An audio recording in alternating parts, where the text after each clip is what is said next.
yang telah beriman dengan Allah dan hari kiamat, maka hendaklah berkata yang baik-baik.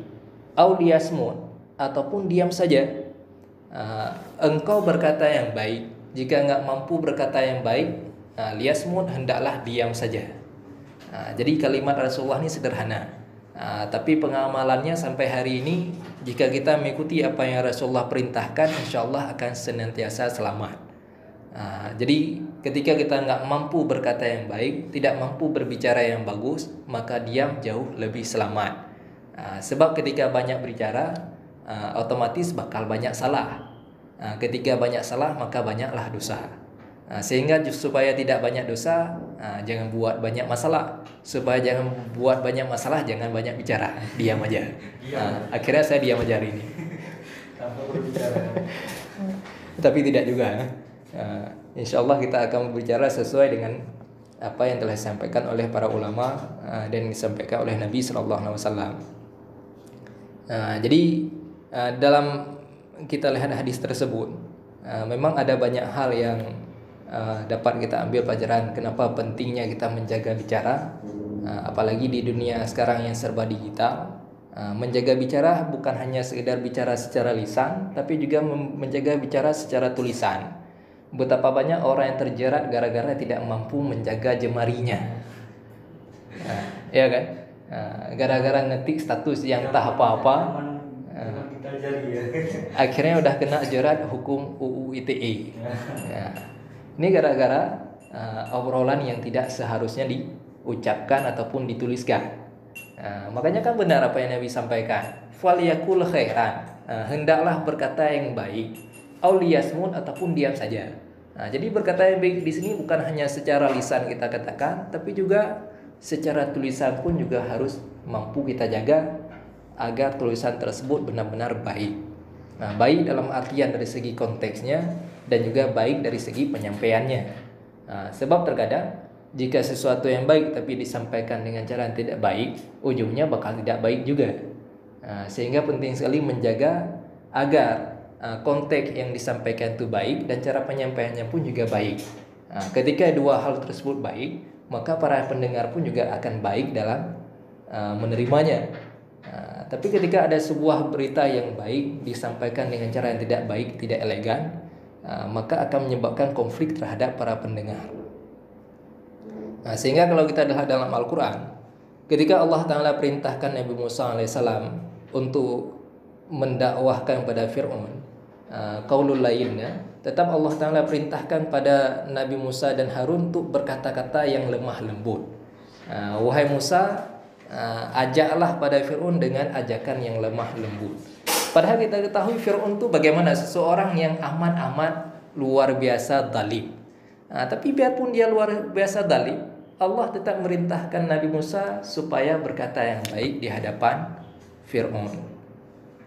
Mengajak Fir'aun dengan cara-cara yang santun. Kan padahal bisa aja Nabi Musa langsung berkata serampangan, marah-marah di hadapan Fir'aun, tapi tidak. Allah Ta'ala tetap merintahkan pada Nabi Musa supaya berlaku santun di hadapan Fir'aun. Mudah-mudahan ia menjadi ingat. Apa yang terjadi? Dakwah santun Nabi Musa alaihissalam, biarpun Fir'aun tidak mau beriman, tapi para penyihir-penyihir Fir'aun yang akhirnya beriman. Ketika Nabi Allah Musa ditantang oleh Fir'aun, kemudian ia perintahkan pada seluruh penyihir-penyihirnya untuk melemparkan tali temali, sehingga tali-tali ini berubah menjadi ular yang merayap mendekati Nabi Musa alaihissalam. Kemudian Allah memerintahkan Nabi Musa untuk melemparkan tongkatnya, lalu tongkat Nabi Musa berubah menjadi ular yang jauh lebih besar. Jadi kalau kita lihat dalam tafsir Jalalain di Hasyiah Sawinya, jadi di situ dijelaskan bahwa ketika tongkat Nabi Musa beliau lempar berubah menjadi ular yang sangat besar, yang lebar mulutnya saja udah hampir 1 meter. Lebar mulutnya saja ketika dibuka udah hampir 1 meter. Sehingga seluruh ular-ular para penyihir Fir'aun semuanya dilahap oleh si ular besar punya Nabi Musa ini. Dan ular Nabi Musa biarpun besar tapi gerakannya sangat lincah, sangat gesit. Sehingga membuat Fir'aun pada hari itu menjadi istilahnya begitu terkejut, sehingga kencing di celana pada saat itu juga. Dan setelah kejadian tersebut, Fir'aun selama 40 hari tidak bisa BAB. Dari tongkatnya gimana? Ya, dari tongkatnya. Dan Nabi Musa sebelumnya juga tidak tahu tongkatnya bakal jadi apa. Karena Allah Ta'ala perintahkan pada Nabi Musa untuk melemparkan tongkat, dan beliau juga tidak tahu tongkatnya bakal jadi apa. Setelah dilemparkan, rupanya jadi ular yang begitu besar, dan membuat Nabi Musa pun juga ketakutan untuk mengambilnya kembali. Tapi begitu Nabi Musa mau mengambilnya kembali, tongkat tersebut langsung berubah jadi tongkat lagi. Sementara ular-ular para penyihir udah dimakan semua sama tongkatnya Nabi Musa alaihissalam. Setelah melihat kejadian yang begitu luar biasa tersebut, seluruh penyihir Fir'aun semuanya taubat. Mereka mengatakan amanna bi Rabbi Musa wa Harun, kami beriman dengan Tuhannya Musa dan Harun. Karena kenapa? Yang mereka lihat hari tersebut, kejadian ini bukanlah sebuah sihir.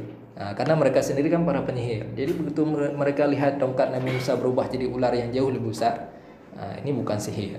Karena tidak ada orang yang mampu membuat sihir sespektakuler itu. Ini ada kekuatan adikuasa yang jauh lebih besar ketimbang sihir-sihir mereka semua. Sehingga seluruh penyihir Fir'aun semuanya beriman pada Nabi Musa alaihissalam. Makanya penting sekali berdakwah dengan cara yang santun. Jadi Nabi Musa biarpun berhadapan dengan Fir'aun, tetap beliau berbicara yang baik.